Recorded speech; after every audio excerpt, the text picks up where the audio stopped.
So hello everybody, welcome back to Law Hero. My name is Jenna, I make videos about the law and it has been too long. So yeah, it's been a while since I've done these FE1 videos.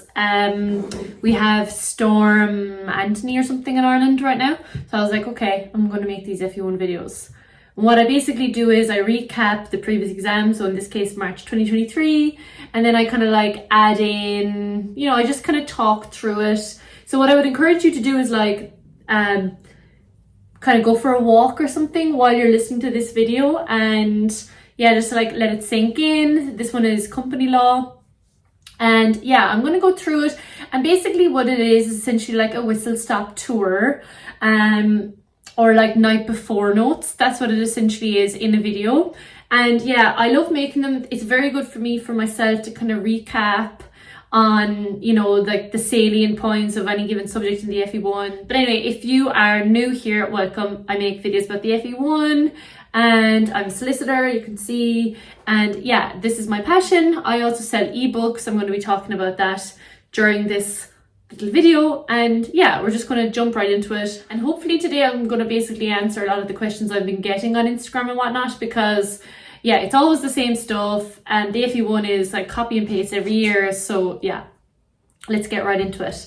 Okay, so today we're starting with company law. It is an exam obviously about the law relating to companies as a private law subject, and it is basically a very straightforward exam. Historically, it has been touch and go as regards fail and pass, but there seems to have been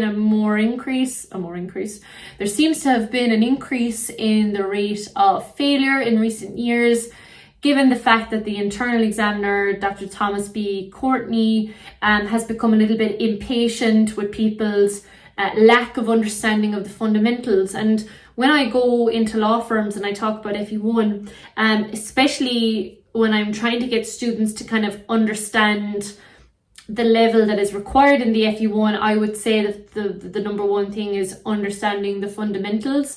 I think people make a big song and dance about learning lots of case law in the FE1s, but actually if you know the basics, you'll actually go very, very far. So the first thing we're going to look at is the syllabus for company law, which is available on the Law Society's website. Now to the Law Society's FE1 syllabus for autumn 2023, you'll see the examination must be answered on the basis of the law contained in the Companies Act. Candidates are required to have a sound knowledge and understanding of the concepts, principles and rules of company law in Ireland, and are expected to be fully familiar with the law relating to the following matters. So we're going to go down through them quickly, and I'm going to tell you which ones that I think are relevant. So types of companies and business organizations. So types of companies, this in itself is relevant, but the breadth of it isn't relevant. And let me just explain. You need to know the difference between a limited company and a PLC, especially for the FE1, but you don't need to know the law pertaining to both especially well. And what I mean by that is like you don't need to know PLC law very well. The only kind of thing you'd need to know around PLCs is the ultra vires rule, whereas for limited companies you need to know them extremely well because they're the most common company. So that's what I would say. And then that feeds into the next point, which is the difference between the companies. And I don't understand why they don't number these either. Again, very user friendly. Formation and registration. I mean, when it says here promoters' duties, corporate promoters, fiduciary duties, promoters, I would say no, not really. That's more of like an administrative point, and it's rarely asked in the FE1. Company constitutions. Yes, you do need to understand a company constitution, the single document constitution for the limited company. You do need to understand how that works, and about the statutory contract, which is section 31. And you also need to understand shareholders agreements. So yeah, I would agree with that. Incorporation and its consequences, we would just call this the rule in Solomon, and lifting the veil is also very relevant. Corporate contracts. Yeah, I would look at corporate capacity, I would say, which is the next point, would be more important.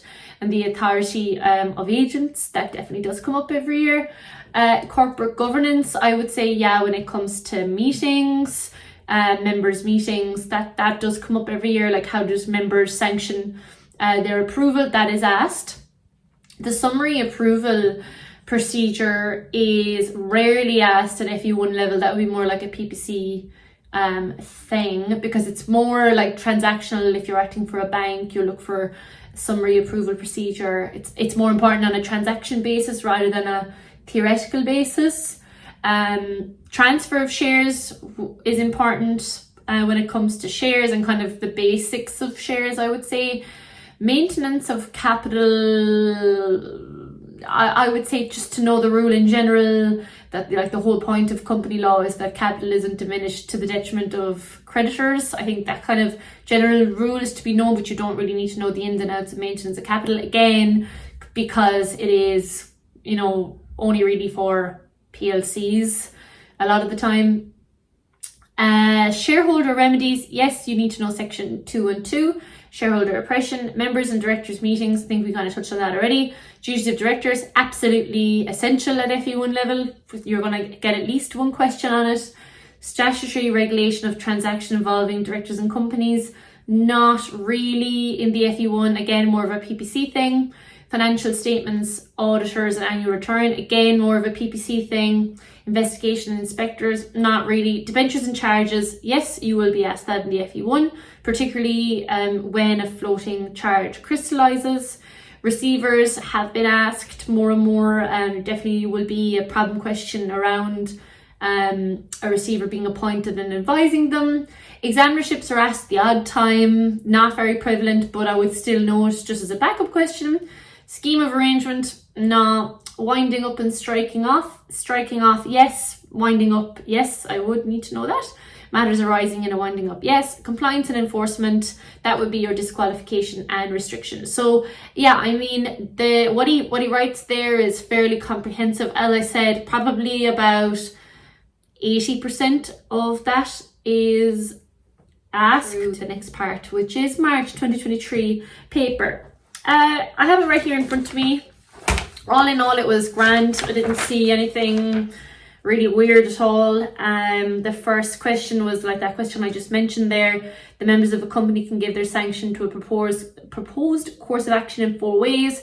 That question has been asked several times before, and is a really, really easy one if you have done your chapter on members' meetings. And the second question then is the director's duties and the remedies that arise from it. Again, this question has been asked many, many times. It's the double jobbing, working in a car sales company. I mean, at this stage, that question is like written in stone.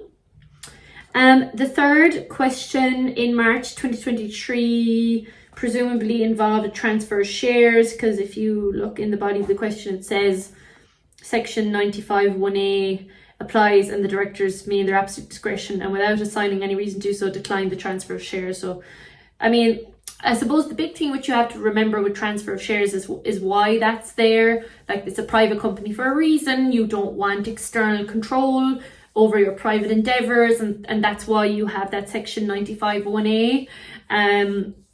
So just be wary of that, but it kind of has to be opted in. It's not a default provision of the Act. It has to be opted in for by way of the Constitution.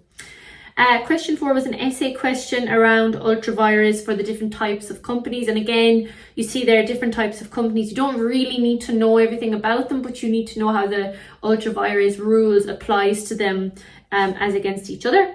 Essay question 5 was an essay around defending a section 819, acting honestly, responsibly and cooperating with the liquidator.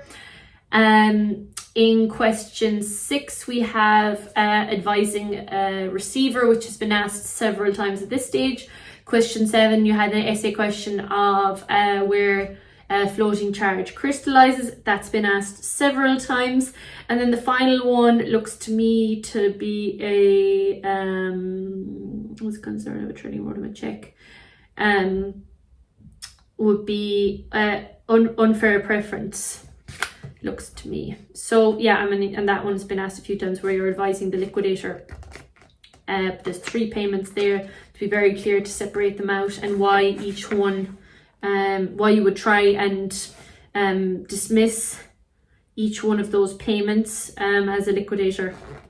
in the run up to liquidation, and try and claw back as much money as you can for Big Bang PLC. So yeah, I mean, it was a very, very straightforward exam. I haven't seen the fallout yet in terms of results or anything like that. I think people must have been rather well prepared, because anyone I gave grinds to, they all passed it. So I think it was a fair exam.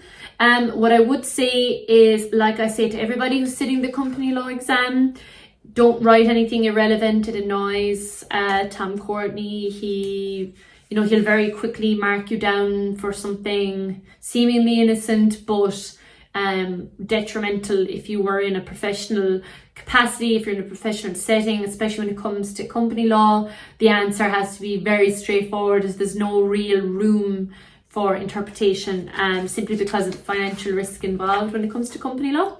So yeah, that was in a nutshell. I'll see you in the next video, which is constitutional law.